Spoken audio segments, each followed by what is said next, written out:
What is up, YouTube world? This is your dude, Eric Stone, with aspiring music writer. Look for, please subscribe, like, share, comment, dislike, disagree, suggest. Look for my Sonny Sweeney Married Alone album review. And this video is going to be a review of the 1993 covers album dubbed The Spaghetti Incident by Guns N' Roses, the hard rock band.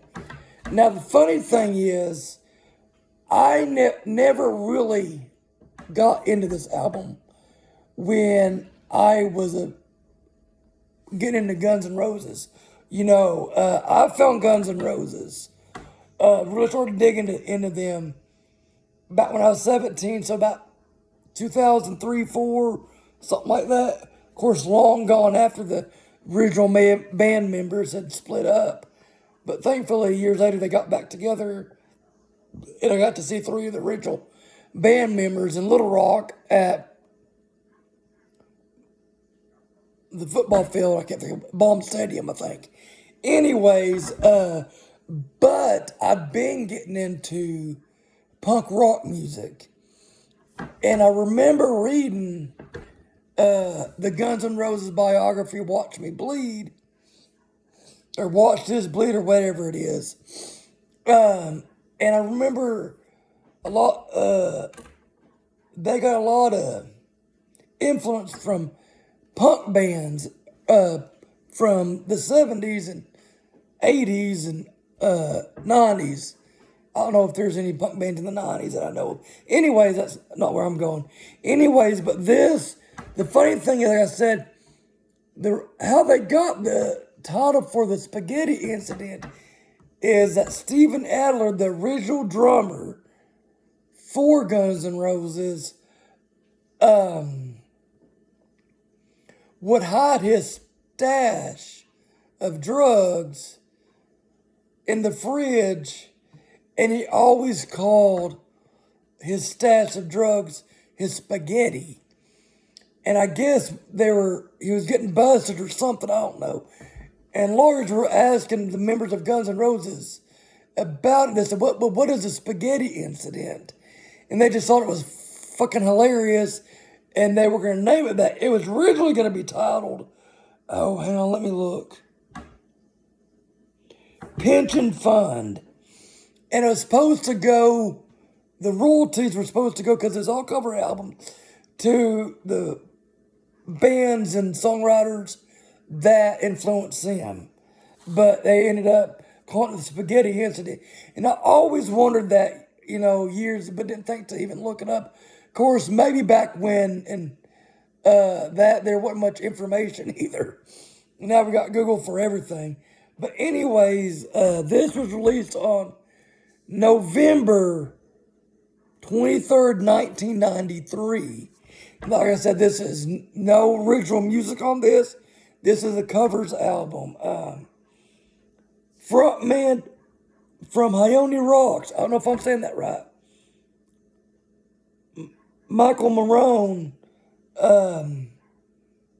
is on this album.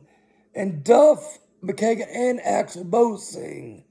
On this album, Axl plays, I'm sure, piano and lead singer, then Slash lead guitar, Ghibli Clark rhythm guitar, Duff McKagan bass and vocals, Matt Sorum drums, and Dizzy Reed, I think, on piano. This album was produced by Mike Klink, Guns N' Roses, and Duff McKagan. It's the only album with Ghibli Clark, and he replaced Izzy Stradlin. And Izzy Stradlin is a great fucking songwriter. And it was also by Jim Mitchell. There's 2 singles that came out with this album.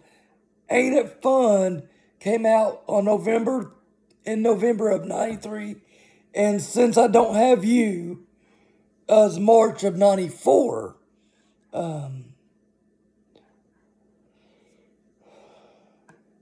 This was actually going to be a EP, which stands for extended play, which is anywhere from like 4 to 7 songs.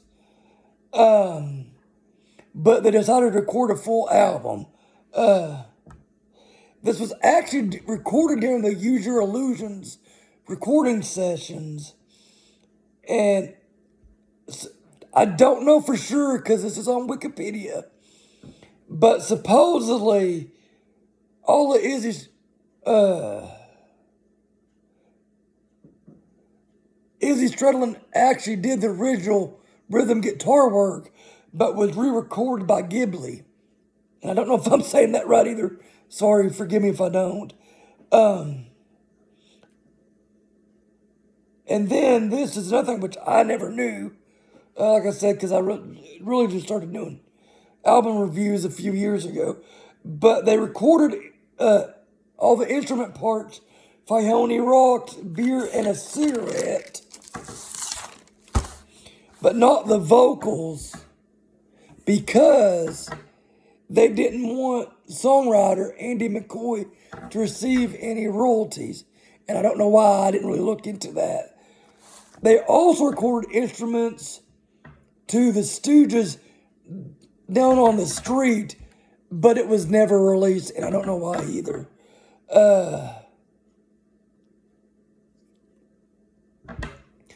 Funny thing is, now this song is actually, now that we got platforms like iTunes and Apple Music, Google Play, and all that stuff, Spotify, it's on this. But originally, there was a song they recorded by Charles Manson. I don't know if you don't know who that is, you've been living under a rock.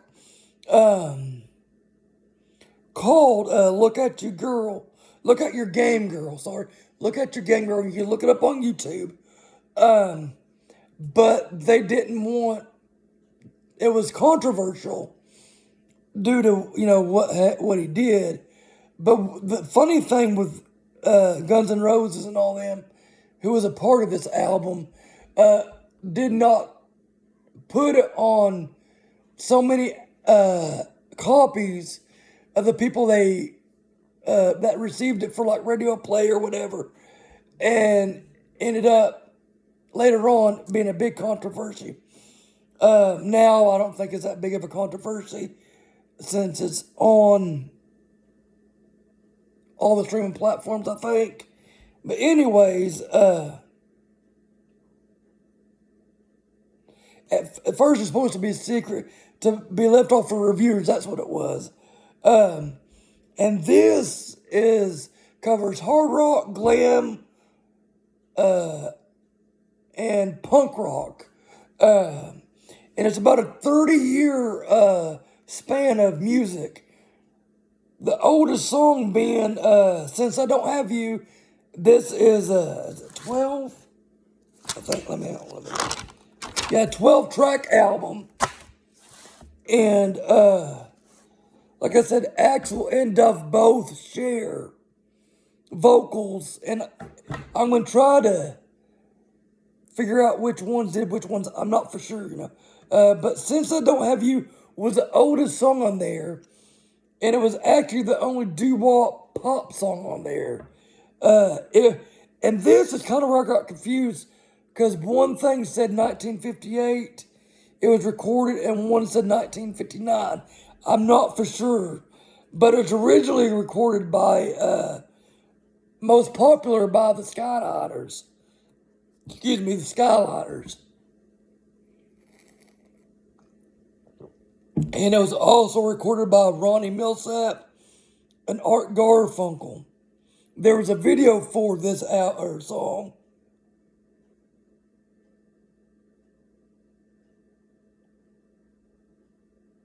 And it's about the guy don't have nothing since you don't have her. Like I said, this is the oldest song on the album. Then they go into an upbeat punk rock song called New Rose that was originally recorded by The Damned. I think they were was an English punk band, I think, in 1977. It was recorded on the debut album Damned, Damned, Damned. And it was written by Brian James, the guitarist for the Damned.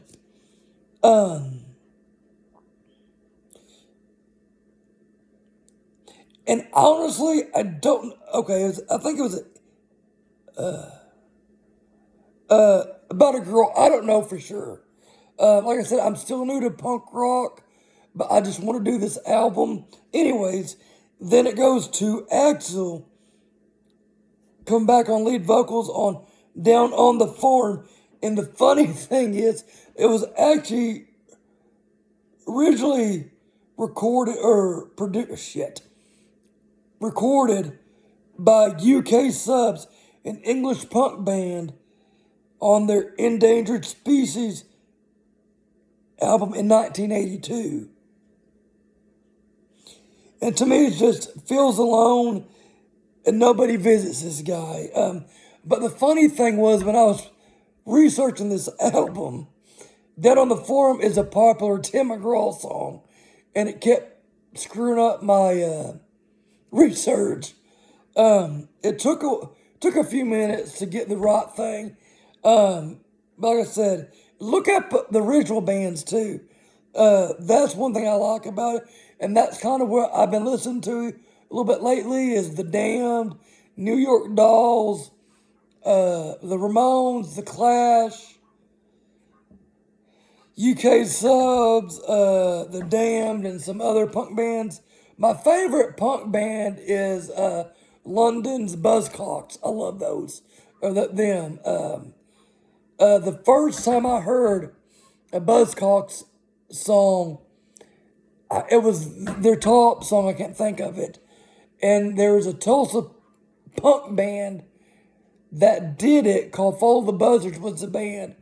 And they did a cover of the Buzzcocks album, or song, I mean. And a buddy of mine, Dude of France, told me about it, and I looked it up. And that's kind of when I started kind of getting into punk. I'd never been into punk up until about a year or so ago. Maybe not even that long. But anyways, and then the fourth song on this album is Human Being, and Axl sings it.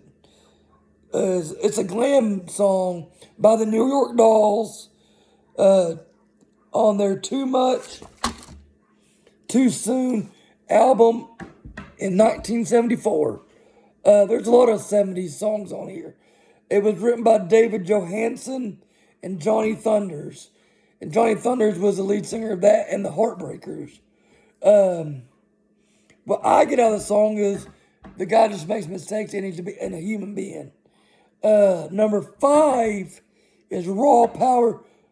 And this, I think this was a Stooges song. And it's more hard rock. And it was Stooges' third album, Raw Power, self-titled album, on February 7th, 1973. And I think it's about drugs, but I don't know. That's what I get out of the song. It was written by Iggy Pop and James Williamson. And the halfway mark is Ain't It Fun? And this is sung by Duff. It was written by Cheetah Chrome and Peter Loeffner. I think that's how you say it. It's a Dead Boys song.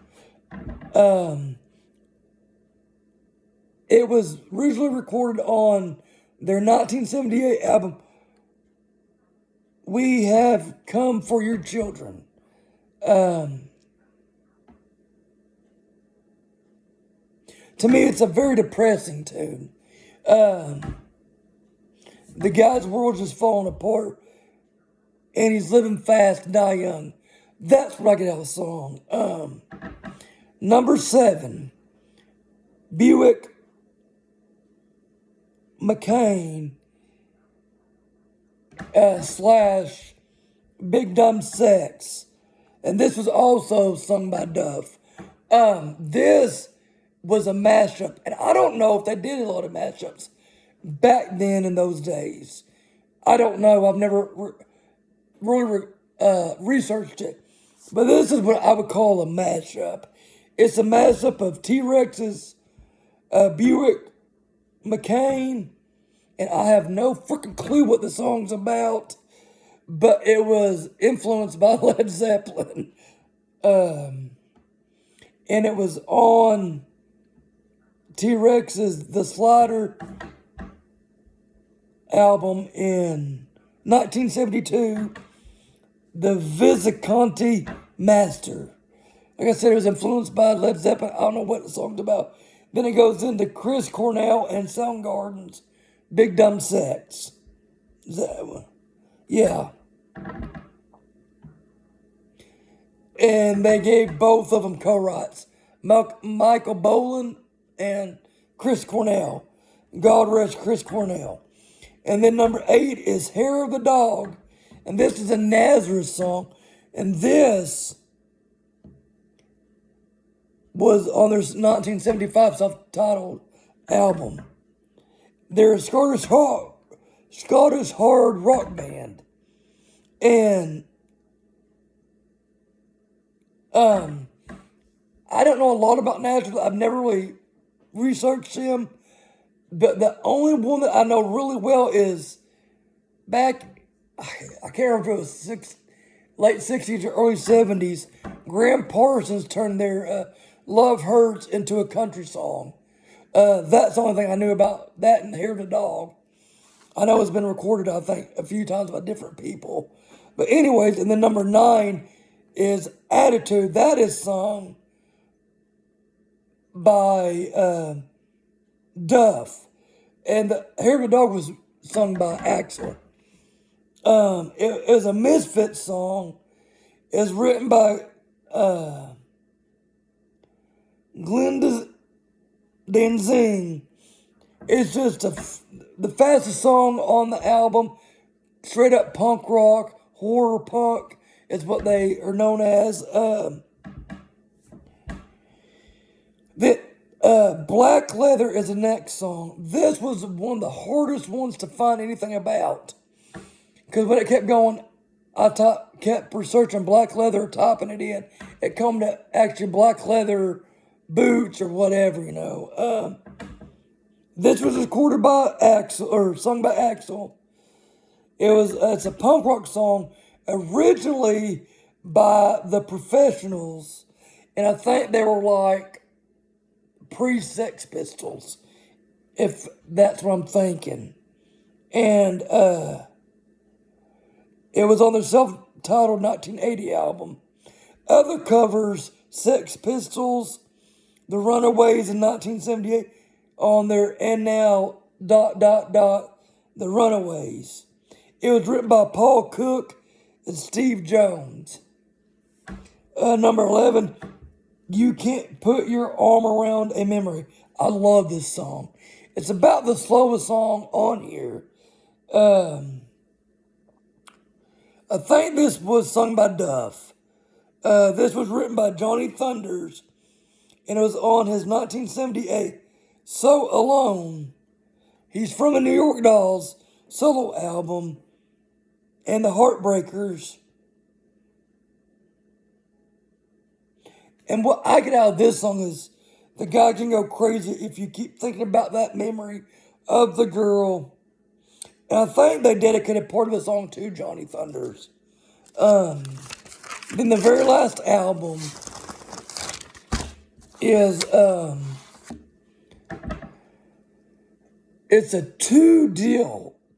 Another, not really a mashup, because there's like a pause in between two songs. And Duff sings on the first one and Axl sings on the last one. It's I Don't Care and About You. And this was the hardest one to research. It took me a while. It took me a good 30, 40 minutes to get anything out of this. Then it slashed the Charles Manson song, Look at You, You're a Game Girl. It was written by Charles Manson, and I Don't Care About You was written by Jude Lee Ving of Fear, punk rock band Fear. I Don't Care is a very upbeat song, in your face. To me, it describes like really dirty city and, city streets and poor people and, just where poor people live in the city. Duff does a really good job on this song. And then Axel, like I said, there's a pause. And then Axel goes into the Look at Your Game, Girl. This was a Charles Manson song. It's I don't know what the song's really about, but it's slow. And another, and if you're a big music fan like me, you probably know this, but Charles Manson actually worked a little bit with the Beach Boys. I'm about to say Beatles, but I knew that was wrong. I don't know for sure, but I think he may have had background vocals on some Beach Boys albums. Now, don't quote me because I'm not for sure, but I know he had the Beach Boys looking at some of his songs. I think before he committed all that horrible, heinous crimes. But this is a really great cover album. And I had a lot of fun researching this album. Like I said, because I'm getting into punk. And one of my favorite genres of music is the hair metal. And I just love that stuff. And like I said, I learned a lot of stuff. And I'm sure if you're a Guns N' Roses fan and you didn't give it a listen, please do. Also, if you're a punk rock fan or glam metal or a hard rock fan of like the Stooges, and give it a listen. Great cover song. The only, album by Guns N' Roses with no original music. Like it says, released on November 23rd, 1993. So, like I said, great songs. The only thing I wish, and I know they would have done like a Buzzcock song or like The Clash or the Ramones or I guess they did do a Sex Pistols song. Sex Pistols, I can't even talk. Bring another beer. Sex Pistols song. But anyways, great album. I'm going to review some more later on. Like I said, I got Wade Bowen coming up. His newest album, Ragland, look them up. Ragland. Great country band. And then there's someone else I was going to do. Demi Lovato and some other ones. I've got a list that I'm going to do. So, please subscribe to Expire Music Writer, and I will see y'all later.